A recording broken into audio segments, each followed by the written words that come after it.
సోదరులారా, ఈనాడు ముస్లిములకు ఇస్లాం ధార్మిక పరిజ్ఞానం రవ్వంత కూడా లేదు. సోదరులారా, ముస్లిముల్లో చాలా మంది ఎలా తయారవుతున్నారంటే పచ్చి అజ్ఞానులుగా తయారవుతున్నారు.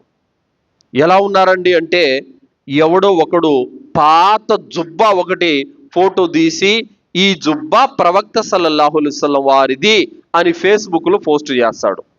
లక్షల కామెంట్లు ఏమని, మాషా అల్లా, సుబ్హాన్ అల్లా, అల్లాహు అక్బర్ అని చెప్పి. తర్వాత ఇంకొకడు ఫోటో పెడతాడు, ఇవి ప్రవక్త గారి వెంట్రుకలు అని ఫోటో పెడతాడు. దాని కింద లక్షల కామెంట్లు, మాషా అల్లా, సుబ్హాన్ అల్లా, సల్లల్లాహు అలైహి వసల్లం, హమారే నబీ, ప్యారే నబీ, ఏవేవో కామెంట్లు అన్ని మొత్తం. ఇంకొకడు ఇవి ప్రవక్త గారి చెప్పులు అని ఫోటో పెడతాడు. దాని కింద కూడా ఇదే కామెంట్లు. పరిశీలన అనేది రవ్వంత కూడా లేకుండా అజ్ఞానంగా ప్రవర్తిస్తున్నారు నేడు ముస్లిములు. ఒక్క విషయంలో కూడా పరిశీలన అనేది లేనే లేదు. ఎవరు ఏది చెప్తే దాన్ని నమ్మడము, ఎవరు ఏది చెప్తే దాన్ని గుడ్డిగా పట్టుకొని ఫాలో అయిపోవడము. మరి పరిశీలన ఏది? ఏది నిజం, ఏది అబద్ధం, ఏది వాస్తవం, ఏది అవాస్తవం, దేన్ని నమ్మాలి, దేన్ని నమ్మకూడదు, ఏది విశ్వాసం, ఏది అవిశ్వాసం, కనీసం పరిశీలన లేకపోతే ఎలా అండి?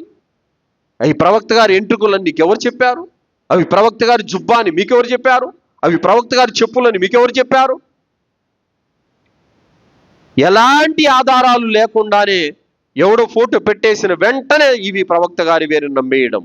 ఈ విధంగా ఏ విషయంలో కూడా రవ్వంత పరిశీలన కూడా లేకుండా పచ్చి అజ్ఞానంగా ముస్లిములు నేడు తయారవుతున్నారు.